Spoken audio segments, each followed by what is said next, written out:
The sun is a hammer, and the world is an anvil, for the clever hands of Homo habilis. The anvil is cracked earth, the dust of which is the only thing to fill their bellies. Hunger is a hollow drum beating inside the chests of the 23 members of the tribe. A slow, steady rhythm counting down their last days. The small game is gone, vanished into the parched earth, and the berry bushes are withered skeletons clawing at the hot wind. This is the unforgiving calculus of prehistoric life, a world not made for them, a world they only exist in by the grace of their wits and the speed of their feet. Kale, the elder whose face is a roadmap of droughts and new disasters, feels this truth in the ache of his bones. He sits on a high, sun-scorched ledge, his gaze sweeping over the valley that has become their prison. His eyes are not searching for rabbits or lizards. His eyes are on the gods. To the west, a low, rumbling tremor marks the passage of the stone that walks. The great Ankylosaurus. It is a living fortress of fused bone and keratin. Impervious, territorial, and utterly indifferent. To the east, in the shadow of the jagged black mountains, lies the domain of the tyrant king, the god-eater whose roar can shatter stone and courage in equal measure. The tribe gives this territory a wide berth, a sacred and profane ground where the Tyrannosaurus Rex hunts. Between these two forces of nature, Kale sees not an impassable danger, but a desperate solution. An idea, terrifying in its audacity, begins to form behind his tired eyes. It is a spark of consciousness that separates them from the beasts. A new kind of primitive technology forged not of flint, but of strategic fire. He will not hunt the gods. He will make them hunt each other. He descends from the ledge, his movement stiff but certain. He gathers the strongest hunters, the ones whose ribs do not yet press so sharply against their skin. In the dust of their shallow cave, he draws with a shard of bone. He draws the stone that walks, a mound of spikes with a heavy club for a tail. He draws the tyrant king, a nightmare of teeth and legs. Then he draws a line, a frantic, desperate path, from one to the other. He points at the hunters, then at the stone that walks, making sharp, aggravating gestures. He points to the cave, and then mimics feasting. There is no language for hubris, no word for catechism. There is only the simple, brutal equation of his drawing: provoke the unkillable, lead it to the unstoppable, and in the chaos, the small and clever might find sustenance. Fear is a cold snake in the firelight of their eyes, but the drum of hunger beats louder. They understand, for these ancient humans, the choice between certain starvation and a chance at survival, however slim, is no choice at all. They nod, and a new chapter in hominid history is set to be written in blood. The dance with the stone that walks begins at dawn, for of the tribe's swiftest runners, their bodies lean and corded with desperation, move like ghosts across the cracked earth. They carry not spears, but sharpened insults rocks to clang against its armor, long poles to jab at the sensitive flesh around its eyes. They are mosquitoes trying to anger a mountain. For a long, terrifying moment, the great Ankylosaurus signals them, its small eyes blinking with reptilian disinterest. Then, a well-aimed rock from young Yen strikes the side of its head. The mountain stirs, with a deep, guttural bellow that seems to rise from the planet's skull. It shifts its weight. The ground trembles. The tail, a solid bludgeon of bone, sweeps low, pulverizing a petrified log into splinters. The chase is on. The hunters scatter, leading the enraged beast on the path Kale had drawn in the dust. A path that cuts directly through the tyrant king's hunting ground. From their high ledge, the rest of the tribe watches, a silent chorus of held breaths. Kale feels a grim satisfaction.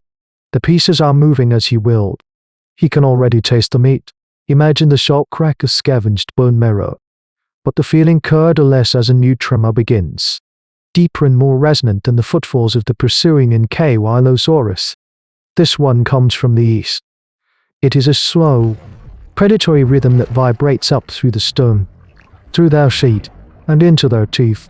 Then, the silence of the valley is broken.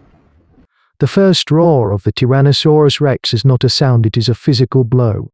A wave of pressure that makes the air shimmer and their ears ache. It is the voice of absolute power, and it has taken the bait. The tyrant emerges from the shadow of the Black Mountains, a walking nightmare of muscle and teeth, its massive head turning to fixate on the armored intruder in its domain. The collision is a force of nature. The Ankylosaurus hunkers down. Its back a fortress of interlocking osteoderms and spikes. The T-Rex slams into it, a battering ram of flesh. Its banana-sized teeth scraping uselessly against the thick armor with a sound like grinding continents. The tyrant roars in frustration, its fury now a palpable thing. It bites, it kicks, it stomps, and the armored beast responds with sweeping, bone-shattering blows of its tail club. The symphony of crushing bone begins. Every impact sends shockwaves through the ground. The air fills with the shriek of tortured rock and the wet, because of crack of keratin against tooth. But the violence is far greater than Kale, in his desperate genius, had ever conceived. It is not a hunt, it is an earthquake, the carefully chosen cliff face. Their perch of supposed safety, shudders, cracks spit a bare across the stone beneath their feet. The narrow gain trail they used to ascend, their only escape route, collapses in a thunderous avalanche of rock and dust. They are trapped. Kale stares, his mind blank with horror, as the ledge, the symbol of his brilliant plan, begins to crumble into the heart of the maelstrom he created. The world becomes a blur of shaking stone and choking dust. The ledge does not collapse at once, but dies in pieces, shedding its skin in a cascade of rock. Below, the Tyrant King finally finds its purchase, with a heave of its powerful legs. It flips the Ankylosaurus onto its side, exposing the softer, unprotected underbelly. The armored titan flills, but its slow center of gravity is its doom. The king's jaws, engines of immense pressure, clamp down on the vulnerable flesh of the gastrolea. The sound is a wet, sickening crunch that is felt more than heard. The stone that walks gives one final, shuddering spasm, and is still. The victory, however, has come at a cost. A deep, ragged gash runs along the tyrant's flank, a final gift from the clubbed tail, and it limps heavily on its right leg. For the tribe, the victor means nothing. They are stranded, their path to the ground gone, the ledge groaning its final complaints. Panic, a cold and greasy thing, begins to set in. But Kale's mind, the same mind that conceived this disaster, now sees the only way out. He looks at Ariane, the young hunter, then at the others, their faces pale with terror. He had led them here. He would not let them die here. He points to a massive, teetering slab of rock at the far end of their crumbling perch. It is precarious, a disaster waiting to happen.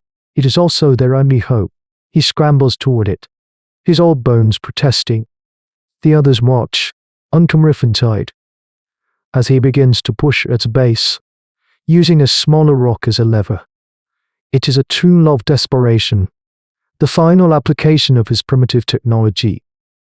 The wounded Tyrannosaurus Rex looks up, its small, pitiless eye, an orb of ancient golden black, fixes on the movement.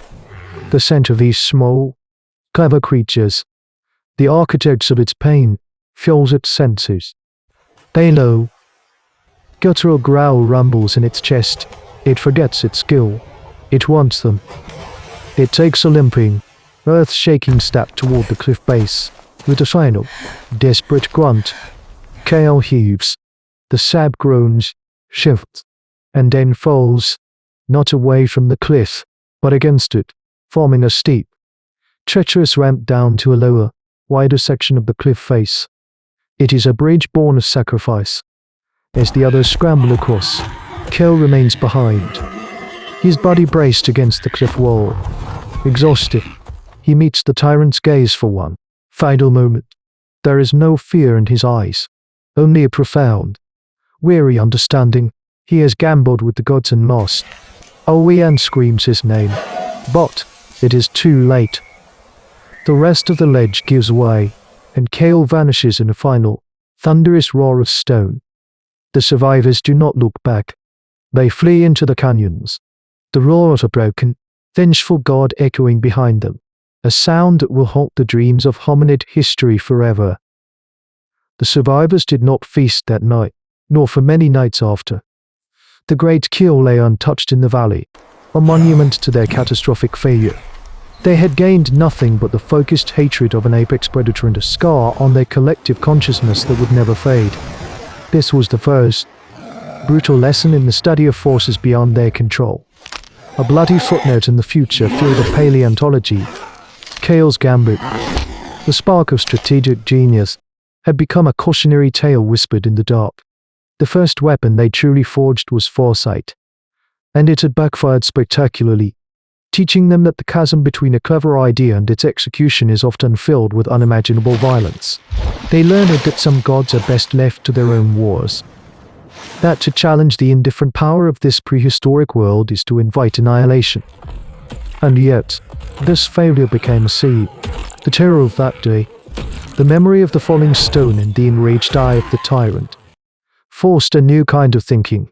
It was the birth of true caution, of complex planning that accounted not just for success, but for the overwhelming possibility of disaster. It was the bloody dawn of humility. How many such failures, unrecorded and lost to the eons, became the bedrock of our species' improbable ascent?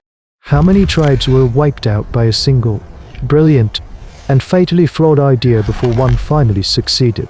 Their desperate gamble, a tragedy for them, became an essential, agonizing step in the long, slow crawl of human evolution, a testament to our ancestors' audacious, and often fatal, refusal to simply starve in the shadows. These are the echoes in the silence, the stories written in the bedrock before the first word was ever spoken.